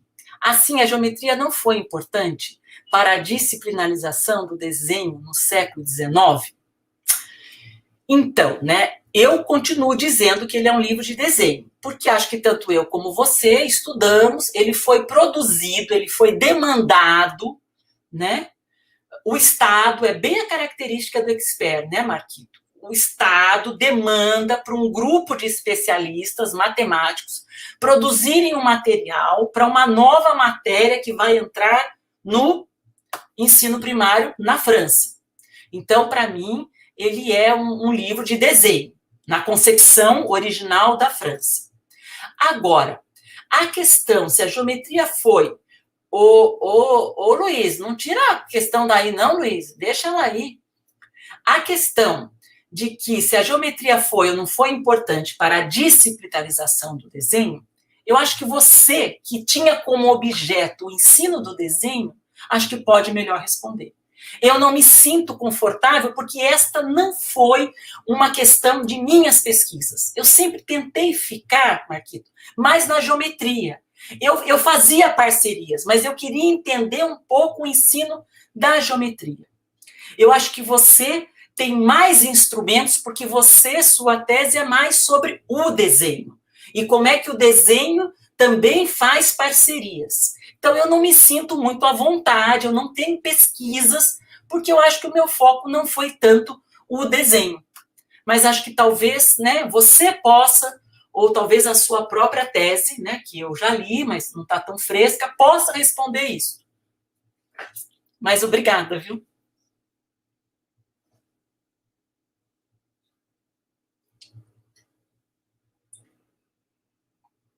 Alexandre Oliveira Silva. Quando a senhora percebeu nas suas pesquisas a separação das disciplinas, geometria, desenho geométrico e educação artística? Bom, logo no começo, Alexandre, porque assim, no começo, meu primeiro projeto, eu queria estudar geometria. E é aquilo. Eu vinha do ensino secundário e achei que o ensino primário era a mesma coisa. No ensino secundário, tinha lá uma matéria matemática, dentro da matemática, uma parte de geometria. E eu não sabia nada do ensino primário, então eu achei que também devia ter. Primeiro que não tinha nem matemática no ensino primário. A matemática do ensino primário é depois, tem aritmética, né? Daí eu começo a ver algumas coisas. Então, como eu falei para você, a questão da matéria ou disciplina, ela aparece depois da República, final do século XIX. Muito fortemente relacionada à criação dos grupos escolares, que começa em São Paulo, Alexandre, e depois se expande para vários outros estados do Brasil. Em São Paulo, logo na primeira legislação, já tem uma matéria chamada geometria.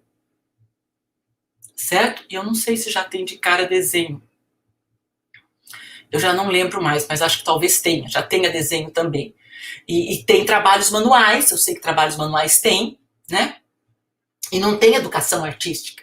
Então, primeiro que, como eu falei para você, essa questão de saber, cada estado teve um movimento, né? Mas, pensando agora um pouco em São Paulo, que eu conheço um pouco mais, que eu tenho mais fresco na minha cabeça, na primeira legislação tinha geometria, tinha aritmética, tinha trabalhos manuais. E eu não sei se tinha desenho, acho que tinha desenho sim, E daí não tinha educação artística, certo? Vai andando e as questões de desenho com régua e compasso, nem tem régua e compasso, porque no estado de São Paulo, a régua e compasso aparece só em 1918, tá? Tem lugares, no Rio, por exemplo, a régua e compasso já está bem mais cedo. Antes mesmo, no comecinho da República, já tem indicação de construções com régua e compasso. Então, o que acontecia era o seguinte, quando uma das primeiras orientações que eu fiz, que foi a dissertação da Cláudia Frisarini, que foi estudar geometria na legislação de São Paulo, a gente achou que ela ia estudar só a geometria. Quando ela começou a estudar, a gente viu que ela não podia ficar olhando só a matéria de geometria, porque a gente estava entendendo a geometria como um espaço compartimentalizado. E seria muito ridículo ela falar que só tinha geometria ali. Daí a gente já rompeu com essa ideia. E a gente já entendeu que a cultura do curso primário ela é diferente.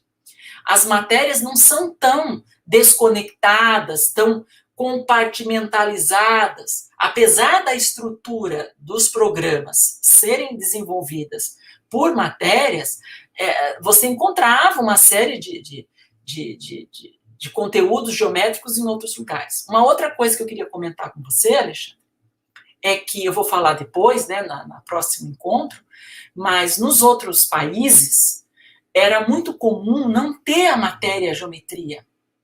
O meu outro aluno, o Gabriel Conceição, que leu os relatórios dos professores viajantes que foram para a Europa visitar no final do século XIX, eles visitaram vários países, Portugal, Suécia, França, Itália, e tinham muitos países que, para o ensino primário, não tinham uma matéria chamada geometria, mas todas elas tinham desenho. Todas elas tinham desenho. E dentro do desenho tinha, umas mais, outras menos, alguns componentes da geometria. Então, realmente, sabe, eu acho que, não sei se até hoje, sabe, o curso primário, ele tem uma história própria mesmo. E a educação artística, ainda com este nome, eu acho que é só mesmo na década de 60, depois do movimento da matemática moderna, acredito eu. Tá?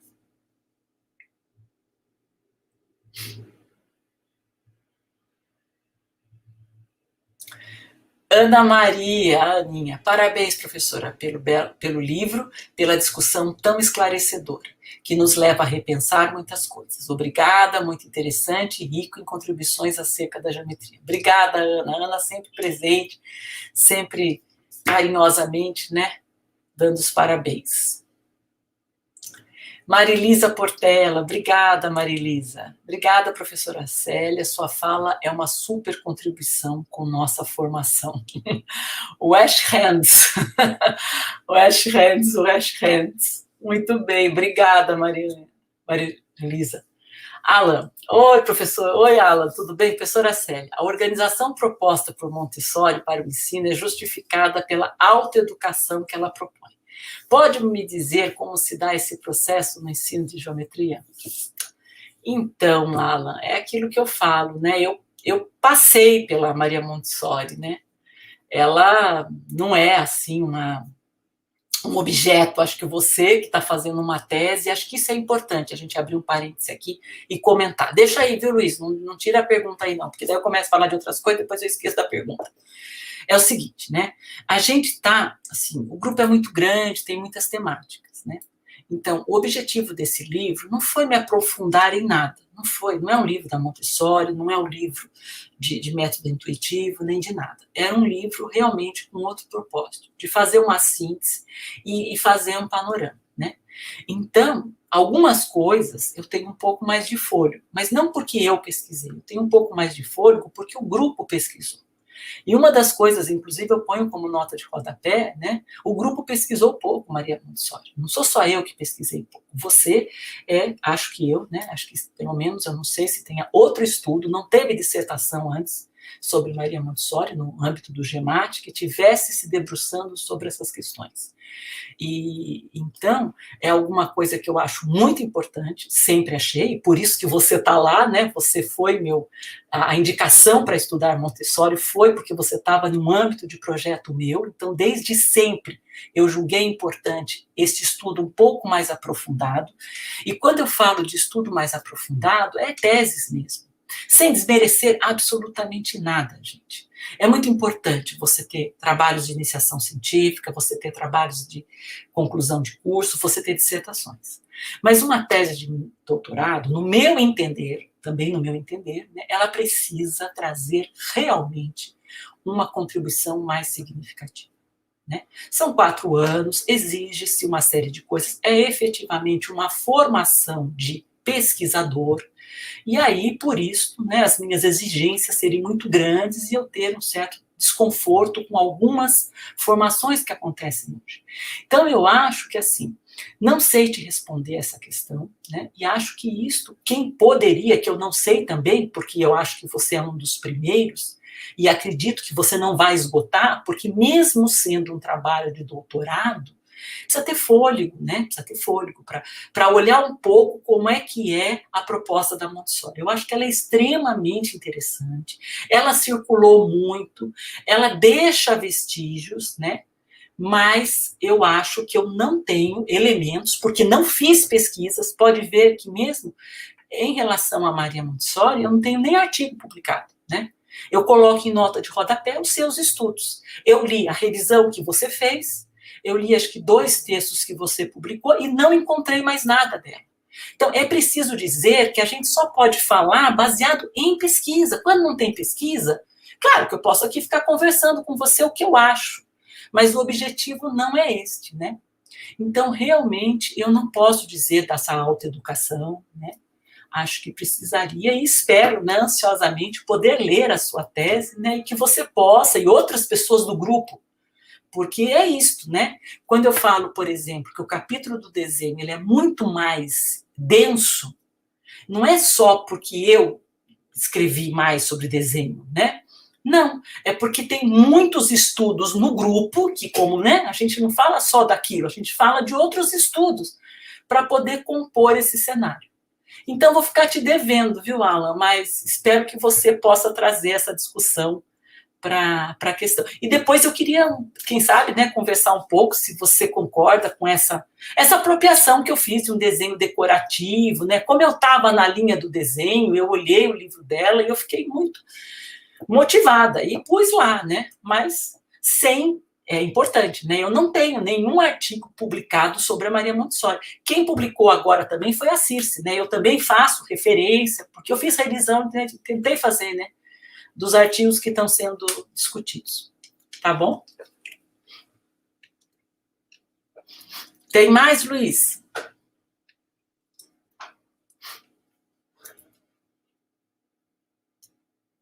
Erisvaldo, oh, eu vi você no Face fazendo propaganda da minha live, que legal. Obrigada pela presença.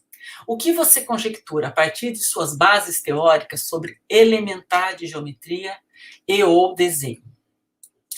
O elementar de geometria e ou desenho também modificou o sentido em vagas pedagógicas diferentes? Segura essa pergunta aí, porque ela é difícil pra caramba, viu, Luiz?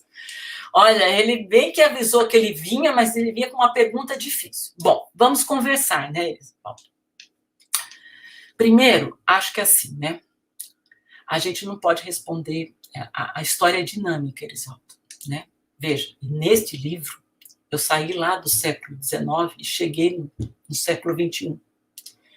Então, não dá para dizer que, assim, né, o elementar da geometria e do desenho, ele muda. Acho que uma das questões que o meu livro, né, o livro que eu sintetizei, tenta desmoronar é aquela ideia de que a matemática escolar é sempre a mesma, né? Acho que nesse sentido Wagner concorda comigo quando ele pôs lá no prefácio dizendo que acho que é isso, né? E mesmo outros pesquisadores que já leram e falaram que realmente, né? Acho que fica evidente e que a relação das mudanças da escola, elas não estão atreladas à disciplina científica, né? Em particular, no âmbito da geometria, né? Veja que eu conto um monte de histórias aqui, todas essas geometrias que eu falo aqui, é uma geometria euclidiana, de Euclides, e eu não cito o nome de Euclides, eu praticamente passo batido, porque eles não se apresentam, nos debates. Parece que, assim, claro que é a geometria euclidiana, com exceção, né, do movimento da matemática moderna, que vai para a geometria topológica e etc., que daí, como eu pulei essa parte, não fica tão evidente, né? Mas é claro que é sempre a geometria euclidiana. No entanto, não é que a escola primária ou que a escola pega a geometria euclidiana e dá sempre a geometria igualzinha do mesmo jeito. Não, existem inúmeros movimentos, eu mostrei alguns deles. Então, eu acho que assim, essa questão do elementar, né, do ponto de vista que eu vejo, que é o ponto de vista lá do elementar e do rudimentar, que é do, como é o nome dele, meu Deus? O francês lá, que talvez, não sei se é esse que você está lendo, né? Agora me fugiu a cabeça o nome, né?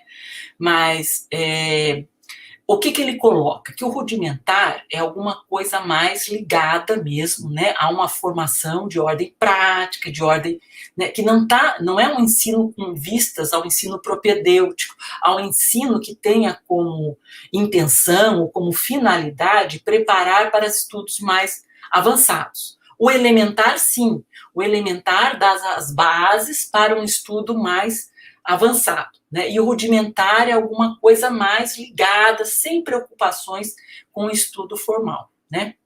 Então, vamos voltar aqui e ver se eu entendo, né? A partir das suas bases teóricas, né? Porque, ó, outra parêntese aí também, as bases teóricas, elas dependem, sabe, Elisvaldo? Por exemplo, você pode usar o conceito de apropriação, não apropriação, você pode usar como uma base teórica o conceito de elementar ou rudimentar. Né? Se você estiver usando esta base teórica de elementar e rudimentar, segundo lá o francês, bom, sobre elementar de geometria ou desenho, elas estão muito misturadas, entendeu? O elementar de geometria ou desenho também modificou o sentido nas vagas pedagógicas diferentes? Eu acho que sim. Eu acho que sim, porque a vaga, assim, para mim, eu não sei quem veio antes, entendeu? O movimento da compreensão dos métodos de ensino, eles são mais amplos, eles não partem obrigatoriamente da matemática e da geometria. Eles partem muito mais dos estudos da psicologia, de como é que a criança aprende. Imaginava-se que a criança aprendia a partir dos sentidos. Isso foi a grande descoberta, Pestalozzi intuitivo. Então, vamos pôr a criança para aguçar os sentidos. Então, ela tinha que olhar, ela tinha que observar, ela tinha que cheirar, ela tinha que tocar, ela tinha que ganhar habilidade na mão. Esses eram os sentidos, certo? Vamos lá. Aí depois, mas isso não basta. É preciso ter um outro contexto, é preciso ter interesse, precisa ter um projeto, precisa ter um jogo, precisa ter uma parte lúdica, precisa ter uma parte artística. Então, aí começa a ampliar um pouco, né? Então, todos esses movimentos, que são as tais das vagas pedagógicas, que são diferentes, no meu entender, são diferentes enquanto vagas e são diferentes enquanto processos de apropriações no Brasil. Porque além de internacionalmente o movimento ser o Brasil se apropria de uma maneira. E ainda vamos lá, né, Elisvaldo? Não sei se sua tese vai pegar o Brasil ou vai pegar uma parte do Brasil. Porque, por exemplo, São Paulo, Rio de Janeiro, são estados que estão muito próximos dessa discussão internacional. Então, acontece internacionalmente, rapidamente, essas vagas, elas já são apropriadas ou elas já começam a circular. Em outros estados ou em outros lugares do Brasil, elas circulam, mas elas demoram mais e algumas nem chegam a circular, tá? Então, esses cuidados, eu acho que é muito importante. E eu tenho insistido nisso, Elisvaldo. Por que eu tenho insistido nisso? Porque muitas vezes isso, o grupo está grande, tem pesquisadores pesquisando tudo. Então, toda vez que a gente fala do ensino de geometria, está falando do ensino de geometria aonde, né? E com que base, né? Então, assim, do que eu estudei, que não estudei muito dos estados e tudo mais, olhei um pouco de legislação. Às vezes você tem um resultado forte, Elisvaldo, olhando, se debruçando para uma fonte normativa, mas que esse resultado não se sustenta quando você vai para as revistas pedagógicas, por exemplo. E às vezes não se sustenta quando você vai para os manuais. Entendeu? Então, é preciso ter um certo cuidado quando a gente responde uma pergunta muito ampla assim, tá? De todo modo, as vagas, para mim, estão claras, né? Que tem um primeiro movimento na geometria e no desenho, que é muito mais intuitivo, e o que eu chamo de intuitivo é mais a questão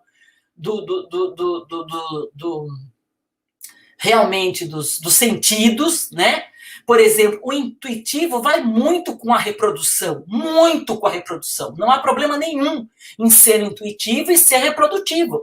Por isso que o Danfer considera o livro lá o ABC do método intuitivo, mesmo que seja reprodução. O que está em jogo ali é estimular o sentido, né? Não está em jogo o aluno criar, o aluno se envolver, o aluno entender, ele verbalizar, ele nomear, nada disso estava em jogo no primeiro livro, né? Então, este é um primeiro movimento. intuitivo, né?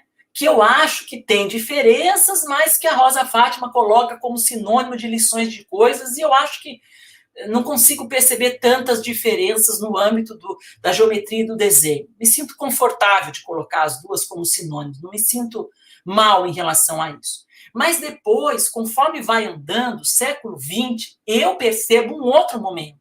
Não é mais só copiar, né? Mesmo que aí o que acontece? Aí eu vejo uma apropriação muito forte por conta das normativas, que isso não conseguimos estudar todos, mas tem muitos estudos que falam que tem regra e compasso. A regra e compasso, claro, em um estado mais cedo, no outro mais tarde, mas ela acabou dominando.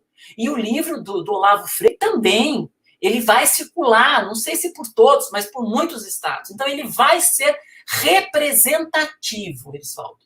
Ser representativo, eu não estou dizendo que o ensino todo era desse jeito e que ele era o único modelo. Quando eu trago o livro do Heitor Lira, é para mostrar que, apesar dessa representatividade forte do Olavo Freire, no Rio de Janeiro, e não é qualquer estado, é no Rio de Janeiro, Heitor Lira, que não é qualquer engenheiro, é o presidente da Sociedade Brasileira de Engenharia, entendeu? Um cara influente, extremamente, um expert, ligado ao governo, que não é qualquer governo, é o governo do Distrito Federal, entendeu? Ele vai fazer uma abordagem completamente diferente do Olavo Freire.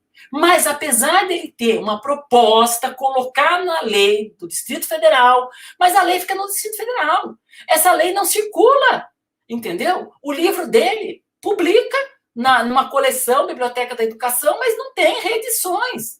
E quem que continua reeditando? É o Olavo Freire. Então, assim, tem todas essas dinâmicas, entendeu? Mas, apesar de todos esses contextos particulares, eu acho que as vagas pedagógicas, de modo geral, e pelo menos, né, se a gente pensar essas 3 vagas, né, e depois continua, né, acho que o método intuitivo, a escola nova, depois o movimento da matemática moderna, que eu não comento, mas claramente vai trazer uma nova vaga e uma nova modificação e apropriações diversas, não é uma, diversas no âmbito do ensino, e depois que acaba o movimento da matemática moderna, tem lá a resolução de problemas e etc, os PCNs, aí tá chegando a questão da geometria dinâmica, que vai trazer uma outra abordagem, entendeu? Com certeza. Não sei se eu respondi. Obrigada.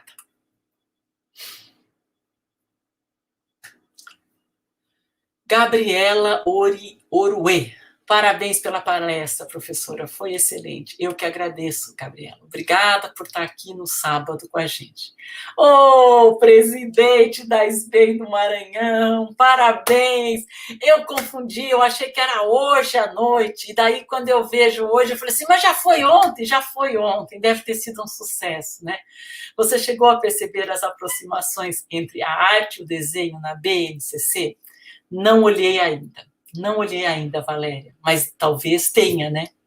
É aquilo que eu estou te falando, ainda é muito novo, eu estou começando a ler artigos sobre os estudos, né, da geometria, ler artigos sobre formação de professor, olhar um pouco a BNCC, então ainda não olhei isso, mas vou olhar sim.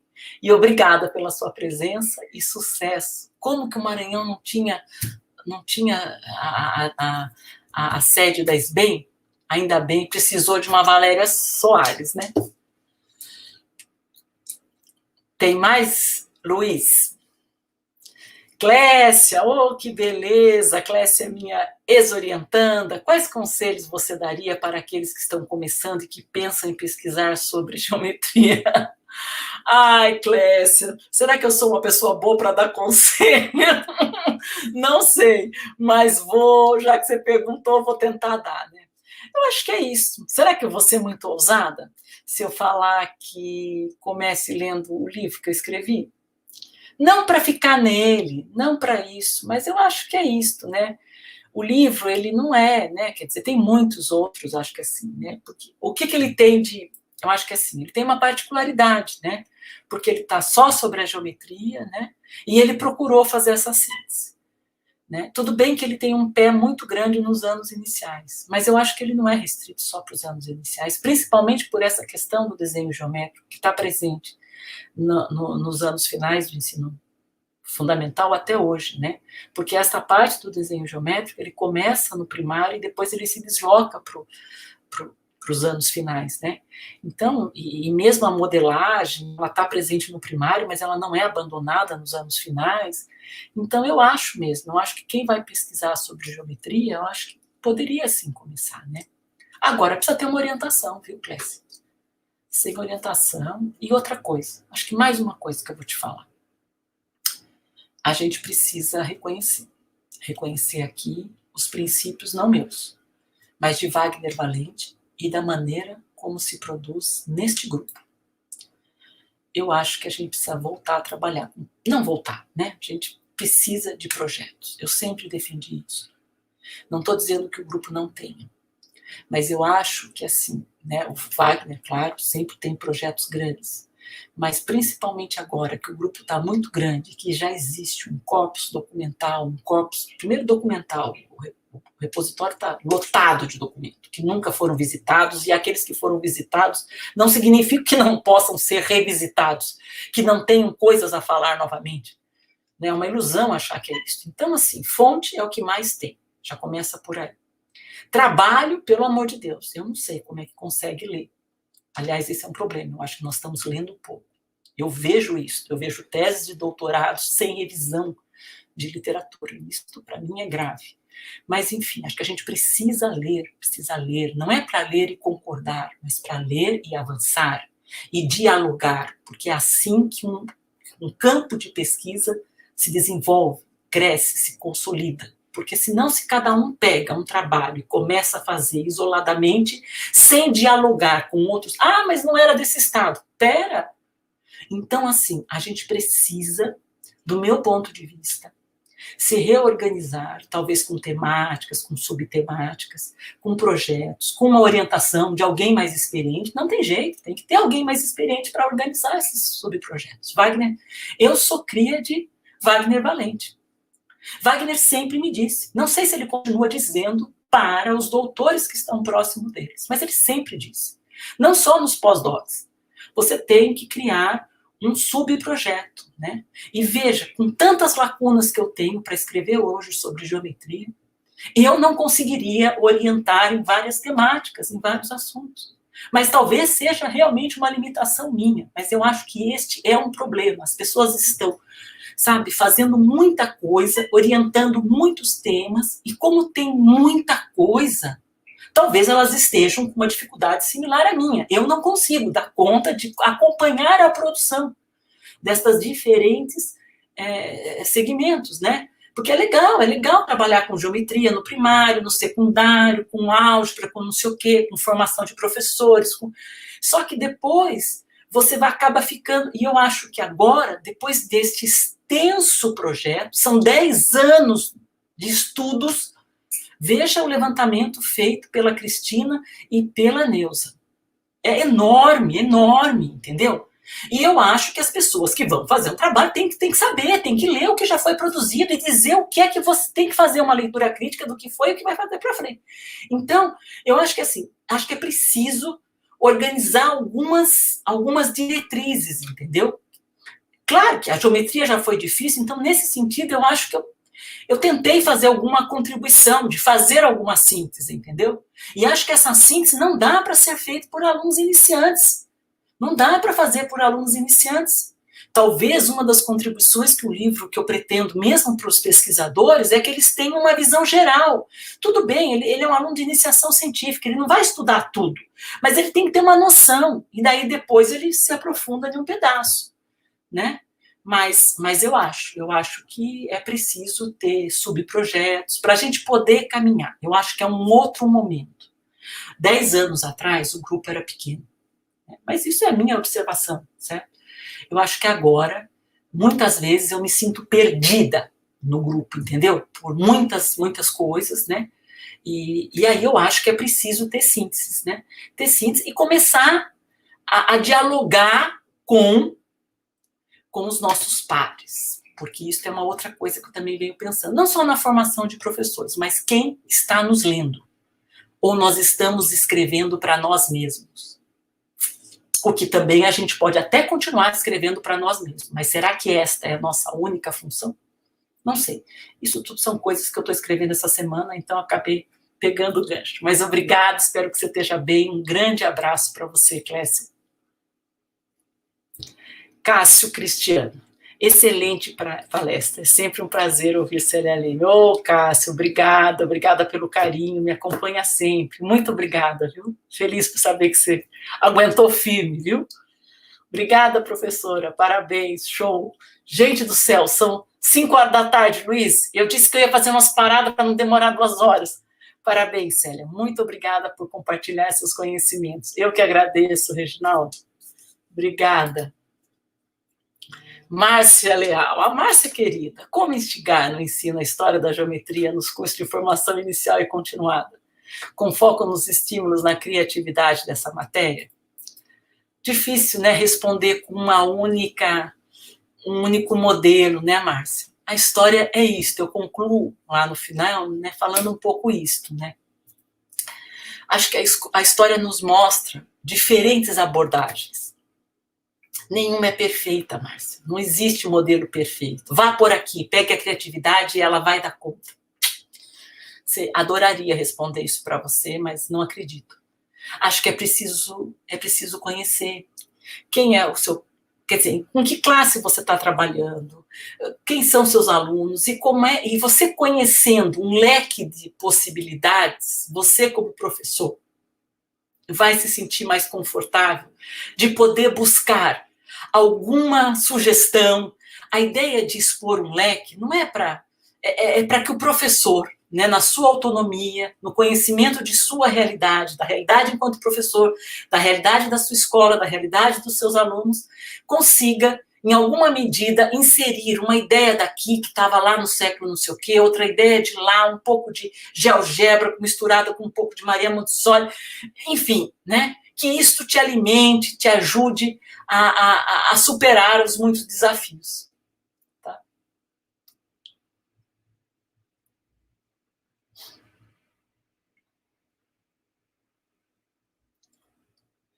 16h58, Luiz. Janice, fala muito motivadora, professora Sério. Ô, doutora Janice, parabéns, doutora.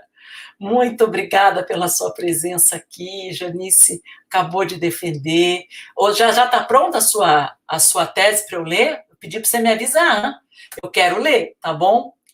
E muito obrigada. Bom, o Luiz me disse aqui, acabou. Eu quero agradecer, mais uma vez. Quero agradecer aqui o GEMAT Brasil, na pessoa do Wagner. Quero agradecer a Luciane Bertini, que é a coordenadora do projeto de extensão, que está certificando pela Unifesp essas atividades formativas. É muito importante ter essa parceria, GEMAT Brasil e a Unifesp e tantas outras universidades, né? Isso é muito importante deixar claro, deixar explícito que nós estamos trabalhando, que isto só está sendo possível por várias mãos, e a Unifesp é uma delas. Me sinto muito feliz de estar aqui e aguardo vocês, não sei que dia de junho, vai ter mais, capítulo 2 e capítulo 3. Espero vocês, tá bom? Fiquem bem, cuidem-se. E um ótimo Dia das Mães para as mães e para quem não é mãe também, sempre tem algum filho. Feliz Dia das Mães para todos. Beijo.